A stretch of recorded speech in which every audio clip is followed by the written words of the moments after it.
En mission spéciale, au nom du président de la République, le premier ministre chef du gouvernement, Anatole Koloné Makosso, a entamé un périple diplomatique de plusieurs jours à travers l'Afrique et le Moyen-Orient. Objectif, mobiliser le soutien international autour de la candidature de Edouard Matoko, portée par la République du Congo pour le prestigieux poste de directeur général de l'UNESCO. Première étape, Libreville au Gabon. Arrivé la veille en début de soirée, c'est ce lundi 28 juillet 2025 que Anatole Koloné Makosso a été reçu par le président de la République gabonaise, Brice Clotaire Oligui Nguema. Monsieur Matoko Firmin est un haut cadre maison de l'UNESCO qui a travaillé pendant ces 10-15 dernières années pour le développement du continent africain parce qu'il était ADG chargé du développement de la priorité Afrique. Un but de la pratique et de la connaissance des arcanes et des valeurs de l'UNESCO, le Congo pense que en cette période d'incertitude, en cette période de paradoxe, l'UNESCO devra réaffirmer sa mission de consolidation des fondements du vivre ensemble, sa mission de construction d'un bonheur partagé d'une communauté de destin, sa mission de promotion des valeurs de tolérance, de pardon, de concorde et de paix. Et pour cela,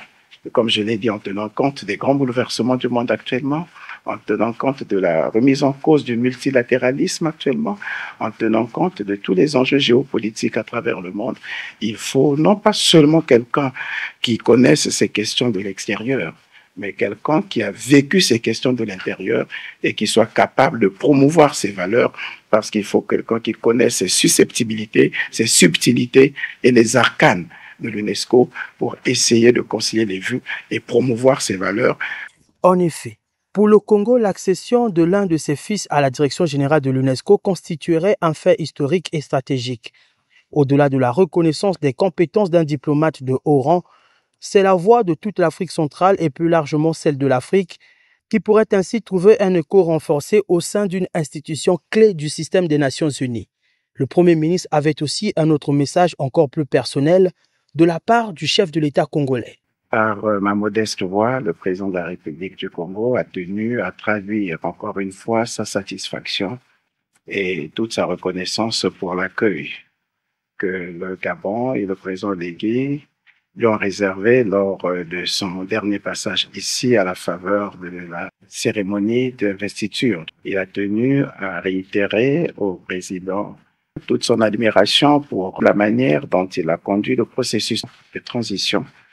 la consolidation de la démocratie et l'action entreprise par le président Oligui dans le cadre de la reconstruction du Gabon avec toutes ces réalisations qui sont en train de se mener au Gabon, mais surtout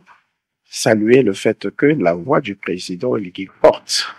à l'intérieur du Gabon et à l'extérieur. On le ressent par l'action diplomatique que mène le président gabonais et le président en est heureux, satisfait et fier. Après Libreville, toujours accompagné du candidat Firmin Edouard Matoko, le Premier ministre Anatole Koloné Makosso s'envolera pour plusieurs autres destinations.